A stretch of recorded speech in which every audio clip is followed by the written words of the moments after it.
What up, world? It's the live one, Sleazy Cheesy, and we back for another Sleazy report. And you know, yeah, I've been gone for a minute. Been a lot going on. You know, the world is crazy, man. The world is crazy, and the Cheesy is out here, man. The Cheesy don't just be on TV like that. The Cheesy is out in these streets, man, and it's Sleazy out here. But today, we wrapping up the women's MEAC tournament.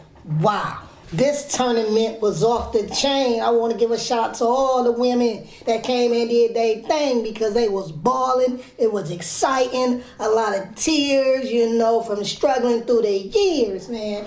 Norfolk, they came, did their thing. Copland was balling out. Morgan State balled out. You know, North Carolina Central balled out. The ladies came and balled. You know, they came and did their thing. And it was exciting. It was dope. Whew, let's get into this. First game of the semifinals round. Number 1, Howard University takes on Norfolk.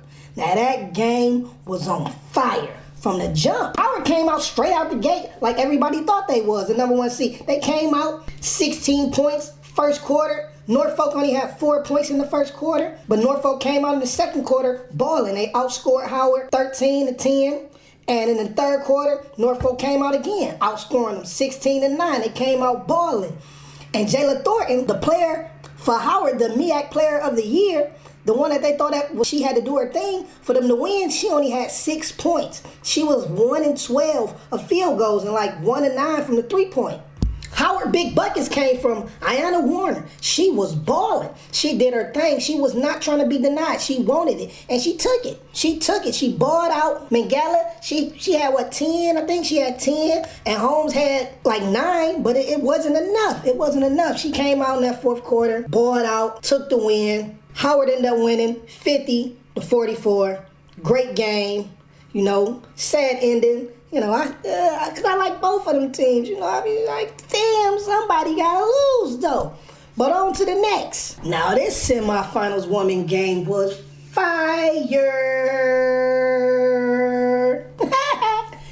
Man, listen, North Carolina A&T and Morgan State. Instant classic, man.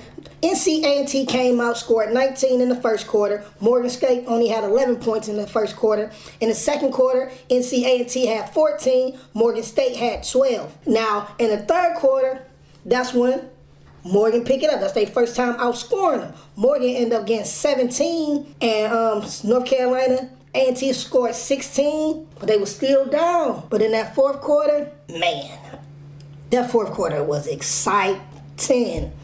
North Carolina A&T ended up scoring 20, and Morgan State scored 14.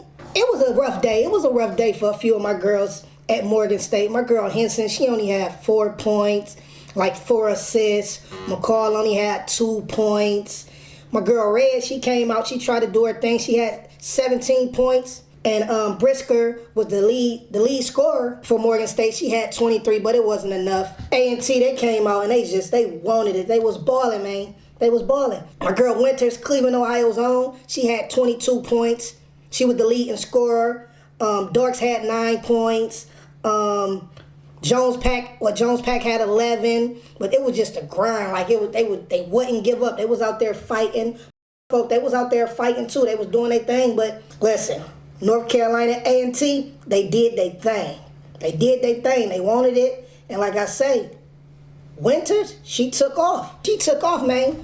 She was 8-16 from the field. She made 6 3-pointers out of 11, and she was just going hard on every play. You know, every play you seen her out there, you know. Every play, you know. She was out there. She wanted it, and they ended up getting the win. They ended up getting the win and moving on, and the final score was 54-69. Now let's move on. Now the MEAC's Women's Championship game was 2 teams that everybody thought was going to end up in the championship game. Howard, the number 1 team from the North Division, and North Carolina A&T, the number 1 team from the South Division. And that's what ended up happening. And just like everybody thought it was going to be fireworks, lightning, it was fireworks and lightning from the jump. The Lady Bisons of Howard University came out balling.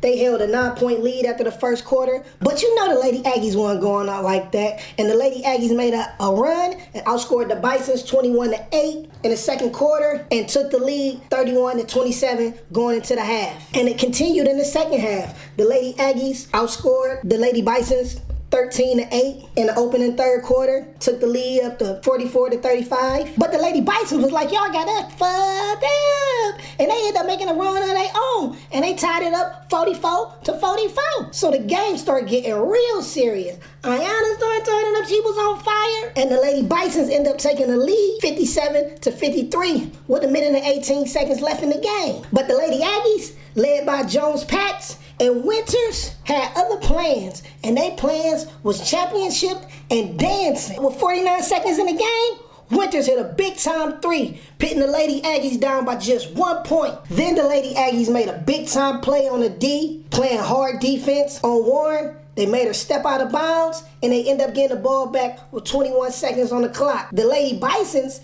end up making a big play of their own, stealing the ball back, and they end up fouling Warren, sending her to the line, and she missed both of them. I can't believe it. She missed both of them. She was 9 of 11 from the line. 9 of 11 from the line. So she missed both of them free throws with 11 seconds on the clock. The Lady Aggies end up getting them tees, bows, and reeds, taking it down the court. And who else? With 3 seconds on the clock, big shot, Winters seals the deal, pitting the Lady Aggies up by 2 with 3 seconds left in the game. Howard had a chance to come down, but it didn't work out. And the Lady Aggies won their first MEAC title since 2018, their third in the last 6 years, and their 5th overall for the MEAC and the rest of the HBCUs. And that's what it's all about right now. Until next time, it's the live one, Sleazy Cheesy, checking out from the Sleazy Report.